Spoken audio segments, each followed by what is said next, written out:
Okay, bit of a janky setup. So I was looking over the second draft of a friend's novel. First draft was pretty rough, prose was pretty basic, and then second draft, prose was great. It was vivid, it was elaborate, but not too much, very expressive, excellent word choice, excellent flow. And I mentioned this, I said, wow, yeah, you can really tell you worked on your prose. And my friend said, actually, a lot of this is AI. I can put in sentences that are kind of basic, click show don't tell, and something way, way better pops out. Basically, if my goal is to write a good novel, why not use all the tools at my disposal? I already use programs like Writerly because my grammar sucks. This also just seems like an efficiency boost to improve my end product. And it's an interesting question. Seems like the main argument against it is that it's cheating. And just like actual cheating, the main thing is that it's cheating you. It's that scene from Cyrano de Bergerac where Christian tries to court Roxanne, but he doesn't have Cyrano feeding him lines, so it just ends up being a total disaster. I love you.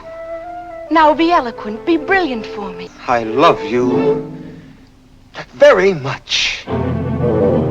You're not what you're portraying yourself to be, and you may get caught in some shape or form, but even if you don't, you're not getting better at writing by doing this. And that's something that should matter to you if you want to be a writer. But, on the other hand, who cares? If at the end of the day this is something I can always use every time I write until the end of time, I don't have to get good at writing. I can write whole novels that are great, I can shortcut years of hard work that are no longer necessary. What's the downside there? It's efficient, I have my good writing. Seems like it's kind of practical, right? It's like having a calculator. You better remember how to do long division because someday you're going to be without a calculator. And that, as we all know, is a total BS argument. Everyone always has a calculator on them nowadays. And in a similar vein, I always have access to my AI writing tools. So if you have a great tool that produces great results, why not use it? In fact, what if I told you that this entire video script was only written using AI? No, I'm just kidding. Let me tell you a story. So most of you know me for analysis, writing analysis, fiction analysis, but my actual educational background was in something called Talmudic law or Jewish law. I was in a rabbinical seminary for 6 years, a brisker yeshiva. I spent 6 to 8 hours a day learning Talmud, and the Talmud, the seminal work of Jewish law, is really old, and it's in Aramaic, and to study it, you have to learn Aramaic. And that is hard. The language itself is hard, and the writing style of the Talmud and its commentaries are also very hard. If you can imagine learning a new language only to read legal texts, it's pretty hard, it's pretty difficult. And the more elderly rabbis I had would say the only way to learn Talmud as a beginner is you sit there with an Aramaic dictionary and you look up every single word you don't know, and you just power through it. You break your head over it, as they would say.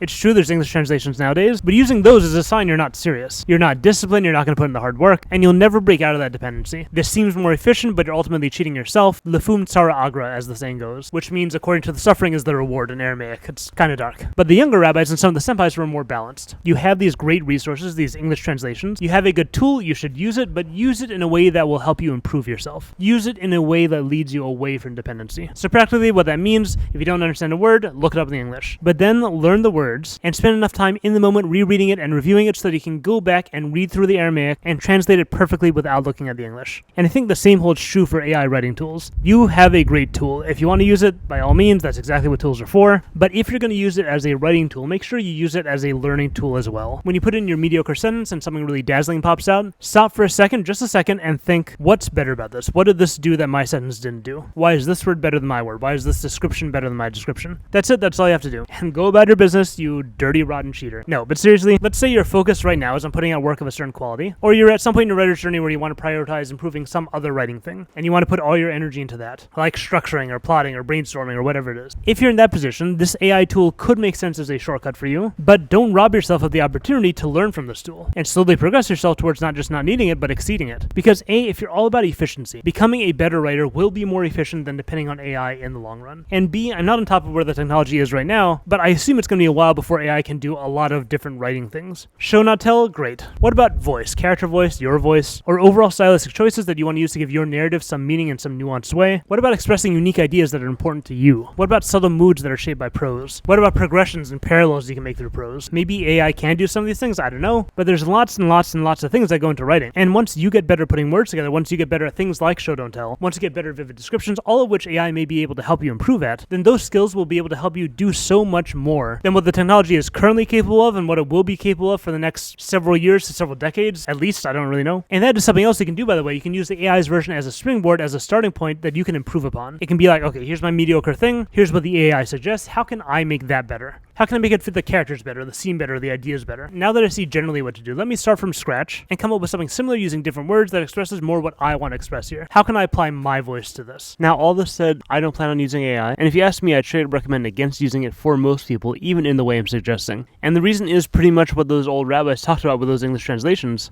Wanting to use shortcuts can be a sign that you're not serious about the whole endeavor. Whoa. It can be a sign that you're not willing to put in the work, that you won't make it.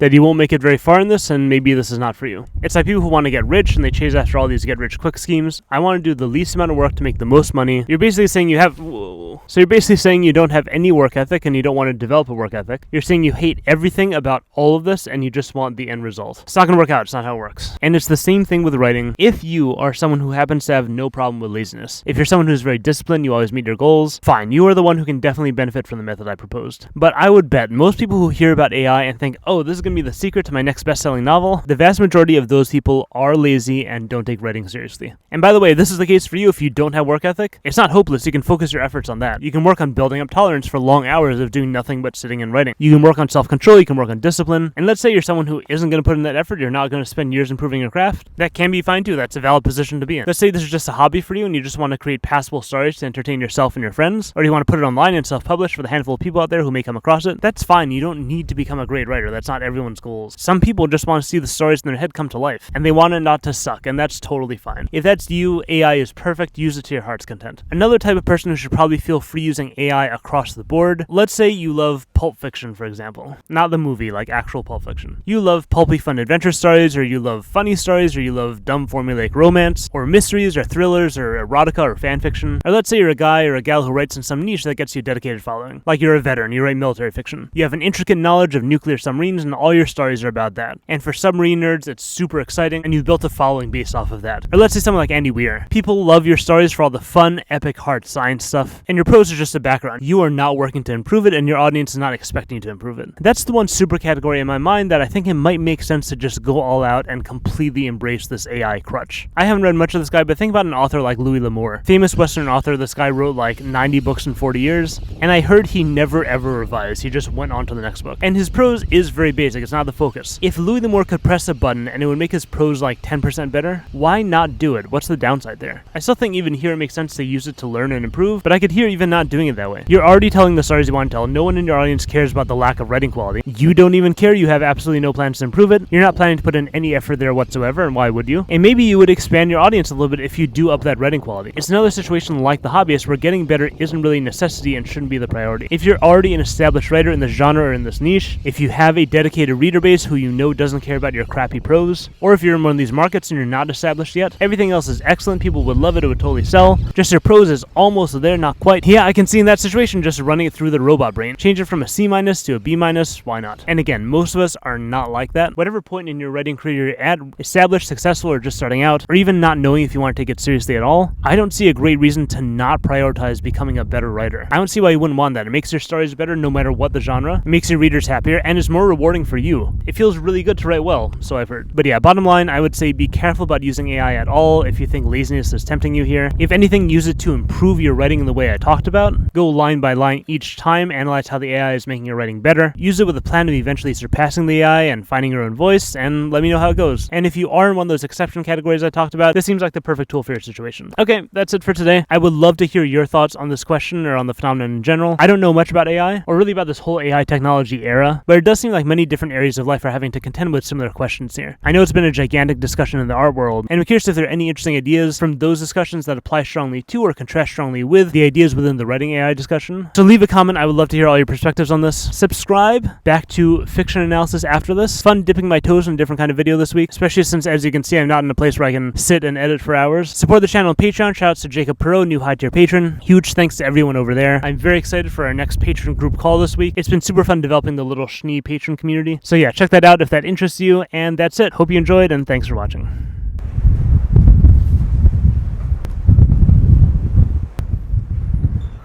Gosh, it is getting really windy. Every time I film IRL, it's so windy.